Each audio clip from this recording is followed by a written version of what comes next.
Well, happy Memorial Day weekend. I want a special thank you right now to anybody that has served or is serving, our veterans. I'm looking at a few right now here at our Wexford Sanctuary. Thank you. Thank you so much for your service. Yeah.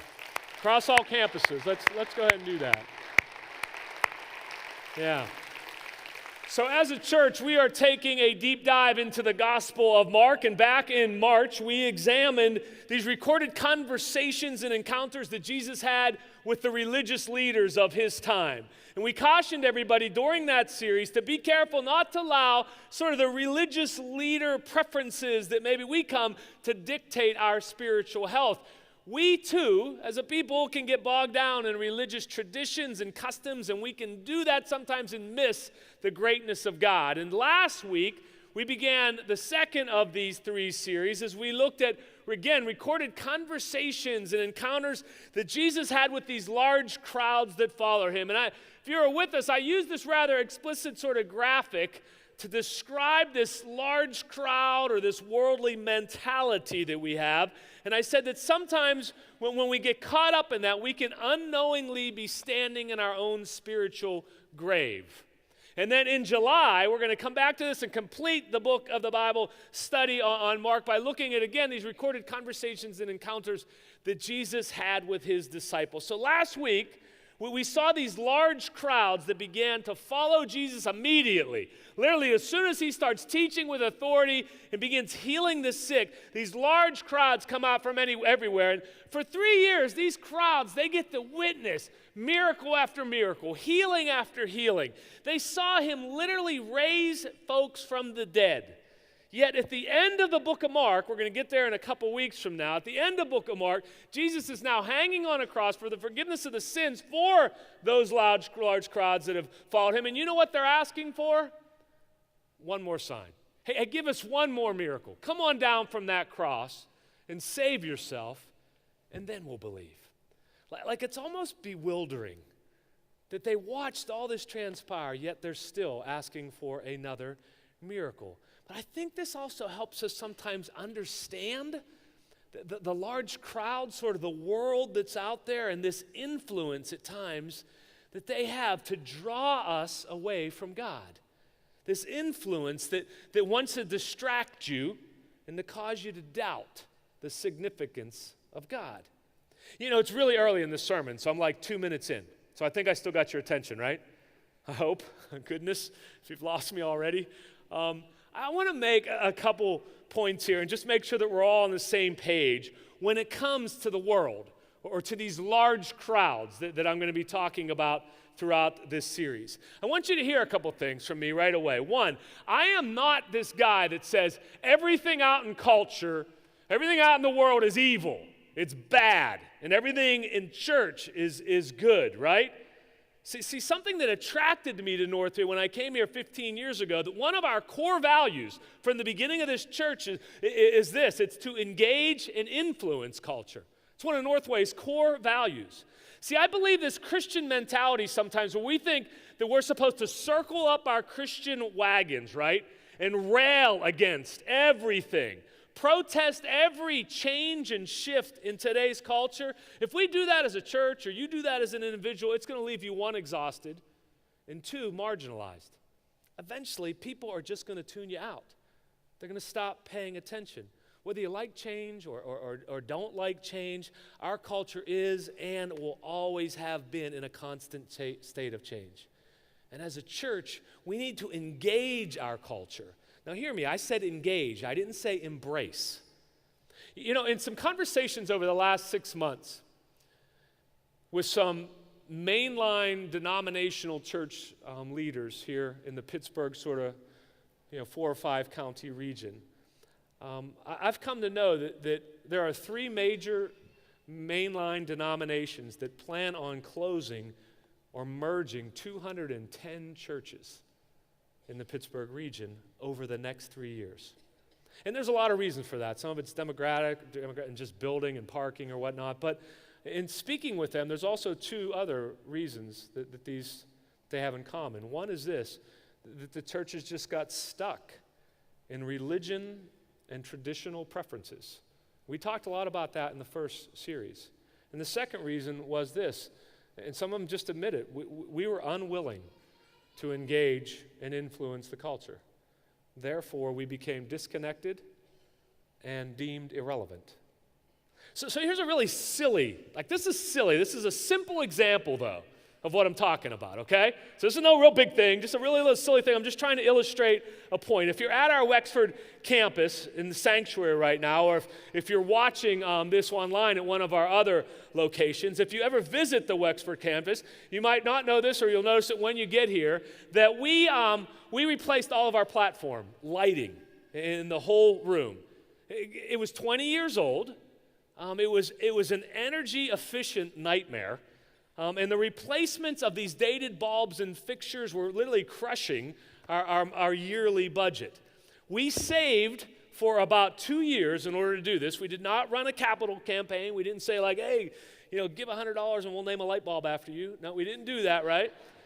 And what we did was then we replaced it with state-of-the-art, energy-efficient, cost-effective LED panels and lights. And I frankly think it looks amazing, yet there were some folks at the Wexford campus that left the church over it. They said that it was, that what are we trying to do? We're becoming worldly. And this is excessive and it's gaudy. One person said, what are we trying to be like Vegas? And frankly, I take that as a compliment because I think Vegas attracts the most highest quality acts of entertainment, around the world. But can you just hear me on this? And again, simple example. LED lighting is simply what all the large spaces, churches and secular spaces are moving to around the country. It's efficient. It's cheaper. You can replace it easier. It gives us so many more options. We're not trying to be worldly. So in this series, I want to make sure that when I talk about the large crowd mindset or mentality, I want to make sure that you're hearing what it is I'm saying, right? I'm not saying that we should not engage in the latest forms of the world's technology and social media and sports and entertainment. Yes, we should engage and influence. This series, when I talk about large crowd, this is not some kind of Christian culture war I'm trying to make. That they're over there and we're over here. No, we need to be in there. In fact, if I could, I just want to pull the curtain back on my heart just a little bit more and be really transparent with you. Once a month, I get together with 4 extremely mature elders. Been doing this for quite a long time, and they've been around Northway for a long time. They're affectionately known to me as my Eldorados. And when we meet, I give them the permission to ask me anything about my relationships, my struggles, or my temptations. Along with prayer requests that I bring to them, I also bring them anything that I'm struggling with, and knowing that I can talk about them in complete confidence. So on the agenda a couple weeks ago with my Eldorados, this is what I put. I literally wrote this on the agenda. Legalism fatigue, and I'll explain. And so I'll explain. As the lead pastor of a multi-site church, at times I can feel like my life is just under this incredible microscope. And I'm okay with that. I signed up for it. But can I give you again, just another silly example. Just a little tiny example of maybe what I'm talking about. I walked out of a movie theater, this was a while back, a couple years back, and ran into a Northway couple. And they said, what did you see? And I said, well, we went and saw that movie with Russell Crowe, like Noah. Remember Noah when it was out? Russell Crowe, Noah? And the person looked at me and stopped in their tracks and says, I cannot believe that you would watch such a biblically offensive movie. I mean, I just went there looking to be entertained, not biblically enlightened in any way. And I've got some news for you. Hollywood's job is to make money, not to correctly interpret the Bible. Frankly, I looked at it, many Christians were boycotting the movie. I looked at it as a way to go and watch it and see it and then engage culture around it. Again, this is a minor incident, minor thing of legalism. But I think when we fall into this, it can cause us to rail against culture rather than engage it. And I just got to say, lately, legalism for me, it's just fatigued me. it just feels like constant. I've heard some of my like Christian men, like younger guys, maybe even a little newer to the faith, tell me about how sometimes Christians can just crush them for things like smoking a cigar with their buddies, playing a hand of poker, having a beer in public. One person told me about, that he got crushed by someone for owning a motorcycle. Someone actually told me that motorcycles are the devil's machines. I was not aware of that. Did not know that. Church, we've got to be careful that we don't let legalism and religion, in this case, stop men from being men. And I was confessing to the Eldorados that this overly legalistic attitude just as lately just been really wearing on me because I don't see it in Jesus' life. I see Jesus showing up at the tax collector Matthew's party where it's recorded he was eating and drinking with a room full of sinners. He was engaging them. I see Jesus having a conversation with a Samaritan woman at a well in the middle of the day, which was completely culturally taboo in his time.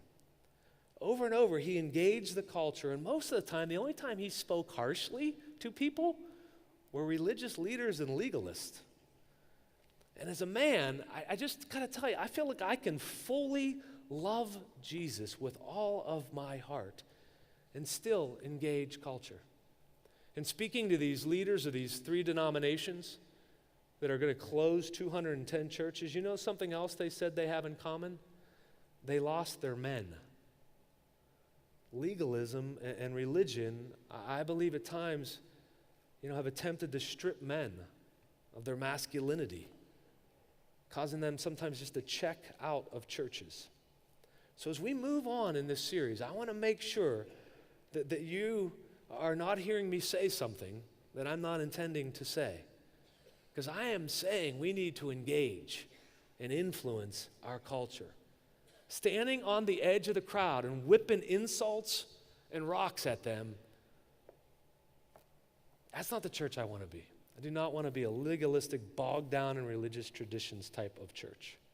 So hopefully we're on the same page as we move through this series, and when I talk about large crowd mentality or mindset, you know where I'm at.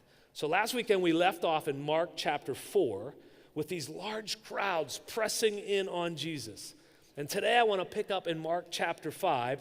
Jesus and his disciples again, they come ashore, and once again, it's recorded these massive crowds meet them. So in Mark 5:21, I'm going to pick up there. It says, "A great crowd gathered about him, and he was beside the sea. Then came one of the rulers of the synagogue, Jairus by name, and seeing him, he fell at his feet and implored him earnestly, saying, 'My little daughter is at the point of death. Come and lay your hands on her so that she may be made well and live.' And he went with him, and the great crowd followed him and thronged about him." So this well-respected sort of city official comes out of the crowd, falls at Jesus' feet, explains that his daughter is dying. Jesus is so moved by this that he instantly starts moving towards this city leader's home.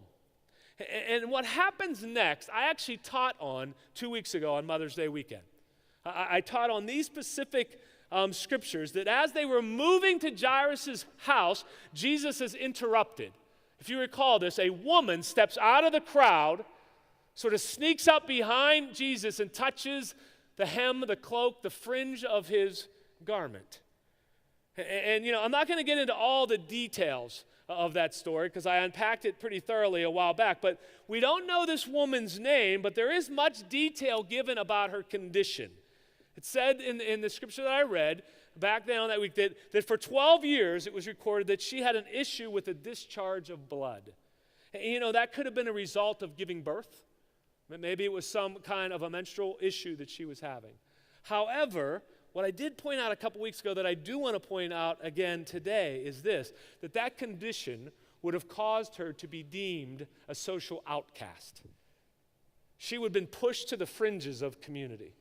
She would not have been even allowed to be in this social setting amongst this large crowd that has gathered there. But with great courage and desperation, she interrupts Jesus, touches the fringe of his clothes. It says she's instantly healed. And Jesus, I love this part about him. With this pressing issue that's waiting, if you recall the story, he pauses in the interruption. Who touched me, he says. He calls her out of the crowd. He's got this serious thing he's got to go and tend to, but he's stopped. He basically commends her for her great faith. And then the story sort of picks back up in 35. It says, while he was still speaking, there came from the ruler's house someone who said, your daughter is dead. Why trouble the teacher any further? So while Jesus is finishing having this discussion with this woman, someone from Jairus' home comes and says, it's too late. She's already dead. Crushing news. And then it goes on to say, Jesus said to the ruler of the synagogue, do not fear, only believe. And he allowed no one to follow him except for Peter, James, and John, the brother of James. They came to the house of the ruler of the synagogue, and Jesus saw a commotion, people weeping and wailing loudly. And when he entered, he said to them, why are you making a commotion and weeping? The child's not dead, just sleeping. It says they laughed at him. But when he put them all outside, he took the child's father and mother and those who were with him and went into where the child was. And I just want to make sure that we grasp the chaos of this scene.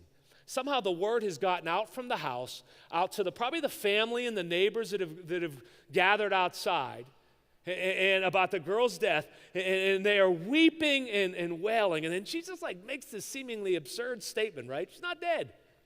She's only sleeping. And then they laughed at him. So he intentionally leaves them all outside. Did you pick up on that? And he takes the girl's mother and father and these 3 close disciples with him to the girl's room. Jesus is setting up an environment here. He's setting up an amazing sort of special, intimate moment. And it concludes with this in verse 41. Taking her by the hand, he said to her, Talitha Kumi, which means, little girl, I say to you, arise. And immediately the girl got up and began walking, for she was 12 years of age. And they were immediately overcome with amazement, and he strictly charged them that no one should know of this, and told them to give her something to eat. That has always been one of my favorite stories in the Bible. And rather than sort of maybe give you 1 or 2 points that I want to talk about and challenge you with, which I often do today, I just want to do something a little different. I want to give you maybe 4 or 5 different sort of points that I drew out of this story, sort of takeaways, challenges, and I'm hoping just a couple of them will meet you, will stick with you, and you'll put them into action this week. And first one is this. Of all the prayer requests that I receive, I receive prayer requests sometimes through communicator cards or email, or somebody will approach me after a church service. Every time there are serious prayer requests, I can almost put them in one of 2 themes. Typically, they're going to fall into 1 or 2 of these sort of prayer themes. One is this, that you come to me because someone is in need of physical healing. And the second is this, that there's a family crisis. Those are almost always the 2 sort of areas that people come to me with. And I've seen that when someone gets the call from the doctor and it's a bad report, or if I just want to step it up another notch, you're in the back of the ambulance and you're on the way to the hospital. In those type of situations, we almost always call on God. See, the other one, when your family dynamics just went completely sideways. The child is gone wayward. The marriage has just crashed. Your parent or your child is really, really sick, right? When that happens, we typically come to Jesus. We start praying in those situations. So here's my first challenge to you. Instead of stepping out of the crowd in the midst of the raging crisis, why not approach Jesus now? Why wait for the crisis? Over the last many, many years, I've spent a lot of time talking to Jesus, walking with him, learning who he was and who he is and how he can be trusted. And I sought to understand his character and wrestle with the unknown and the mysteries of God. And when, because I'll say when, not if my world blows up, when, because we're all going to have crisis roll in on us. I'm going to approach him just like you would, right? But I'm not going to have to sneak up on him or introduce myself to him. where are you with God right now? Are you using the crowd to hide from Jesus? And let me just take this up one step, okay? Where's your family right now? Your immediate sort of family. Are they moving with the crowd, with the world? Or are they walking closely with Jesus? So here's the second thing I picked up in this story. Jesus is very interruptible. I think that's a word. But both of these people that interrupted Jesus, they're on opposite ends of sort of the society, right? But they both come to him and interrupt him, and he's okay with it. The only thing that unites Jairus and this woman is their desperate state, right? Otherwise, they couldn't be more different. Jairus, he's given a name. He has social and religious position of importance in the town. He has the social clout to invite Jesus to his house. This woman, she doesn't have a name. She spent her time on the outskirts of her community, and she hoped that the crowd would actually hide her from Jesus. Jairus is a person of status and privilege. The woman is not, and Jesus becomes the Savior to both. In fact, Jesus made the person of status and privilege wait while he cared for the nameless woman with no status. Jesus is highly interruptible. So let me ask you, when it comes to the crowds or the people in your lives, people that are pressing in on your plans, how interruptible are you? Will you set aside your plans, your appointments, your desires when God maybe has someone interrupt your life? You know, if your life is so planned, buttoned down so tight, if your schedule or your agenda is like a fortress, like it's almost impossible to breach the walls of it, right? You might be missing the miracle that God wants to run by your life and interrupt you with. Someone that you can engage and influence. Like my first point in this, let me just take it up a bit and get a little bit more personal with you. When it comes to your family, particularly your immediate family, are you interruptible? Because see, I've seen a lot of people that are very interruptible or very accessible to their career, to their buddies, or even to the church, while their families are begging for time. Jesus was interruptible. And any interruption that comes to us from our kids or from our spouse, we should embrace it, right? We should never let it be seen as a bother or a nuisance. And I want to speak specifically to families just for a few minutes. I want to speak to you as a fellow family man, not as some kind of parenting or marriage or family expert, all right? And I want to say this right off. If you're here and you're not a parent, don't check out on me. Because I said I want to speak to families, right? Whether you're a teenager in a family, a grandparent in a family, a young adult, a single, or married. My favorite part of this text that we sort of been working through today is when Jesus sort of enters the chaos and the commotion at Jairus' house. People are weeping and wailing, and basically Jesus walks in and says, hey, have hope, folks. She's not dead. That's what he said. It says they laughed at him. And then I love it there in verse 40. He says, but he put them all outside, and he took the child's father and mother and went to the little girl's room. Let's just talk.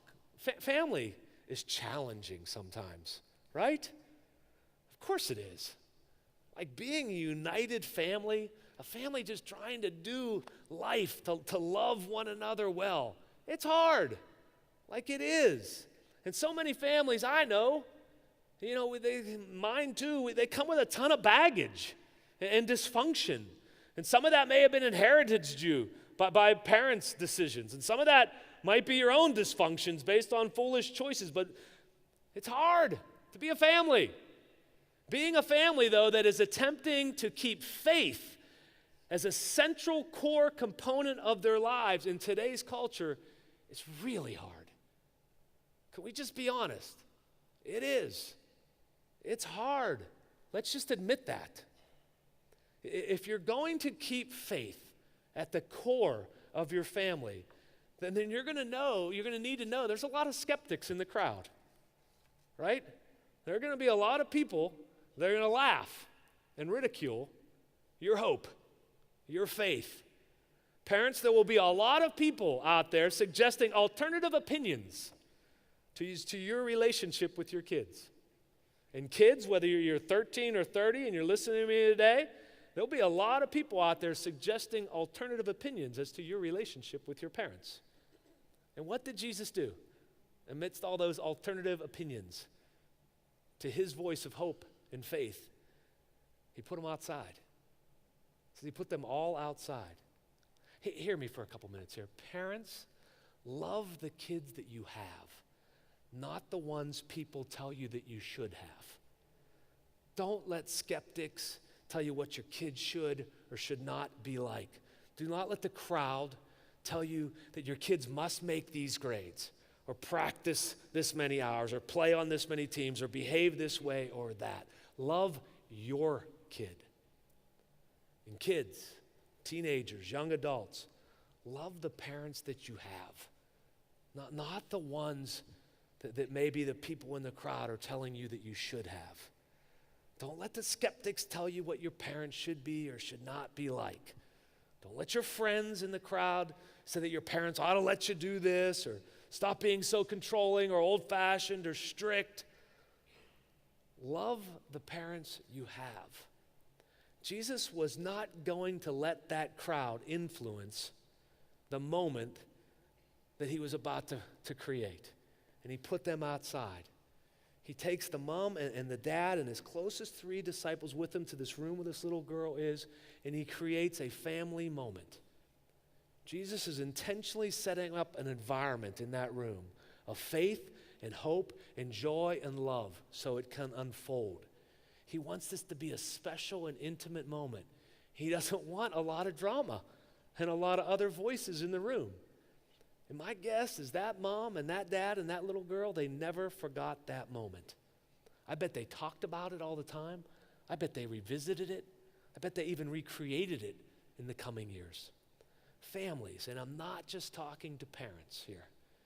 You've got to set up environments in order for special moments to take place. Just your family, maybe a few close friends. Leave the skeptics and the high drama people outside in order to create moments of faith and joy and love and hope to unfold. How do you do this? One, it takes dedicated time. It takes time to do this. And secondly, it requires seizing moments. And these moments can be just interruptions, but often they need to be planned and scheduled commitments and moments where you and the family, your close family, are going to go to the pool for the day. You're all going to go out to eat on this day. We're going to go on this vacation, and these are some of the things that we're going to do and talk about together as a family. Leave the skeptics and the high drama people behind.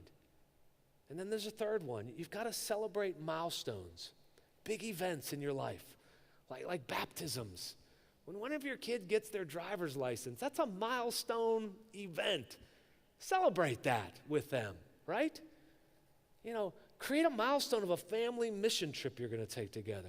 When somebody in your family, when they land their first big job or someone gets engaged, celebrate it as a family. Those are milestones. And you need to set aside family time and celebrate them. And teenagers and young adults that are hearing me today, you just can't place this all on your parents to do. You can do it too, right? Your mom lands that big job promotion at work, celebrate it. That's a milestone. Celebrate their big anniversaries in life. This is how families can stop blending into the crowd and be different and keep faith at the core of who they are. So one last thought as I close. Did anybody notice or find it odd that in this scripture, the text specifically says how long this woman had this bleeding issue for? Did you even pick up on that? Verse 25, it says, when the woman who had the discharge of blood, it says, for 12 years. Like, why is that detail in there?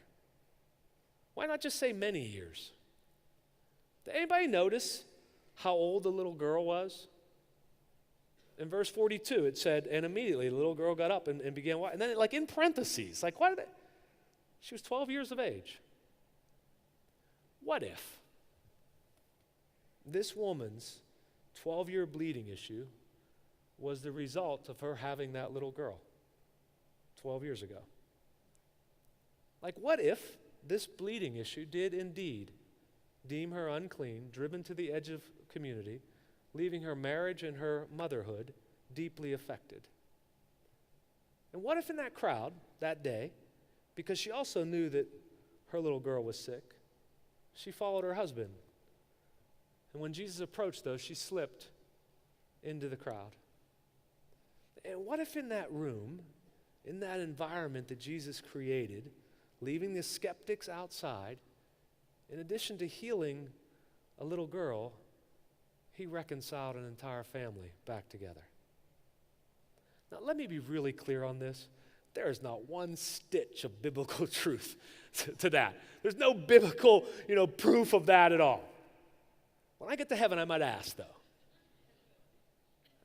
I say that because it just struck me, but also to bring it up for this reason. Anything is possible in your family with God. Any reconciliation, any struggle, any needing to step out of that crowd and be a family united around faith is possible with God. He can do anything. Do you want a family that's different than the world or the rest of the crowd? I do. A couple things then. Seek a relationship with Jesus now, rather than wait till the crisis sort of overwhelms your family. And do that together as a family. Secondly, allow interruptions, particularly from your family. Let them disrupt your plans. Love the family that you got. And don't let the skeptics tell you that it should be different. And fourth, create these family patterns of time and seizing moments and celebrating milestones together. And lastly, never give up. Never give up on family. Jesus literally invited this little girl and this entire family out of the grave. And he is still doing the same exact thing today. I'm going to ask your campus leader to sort of step up and close your service.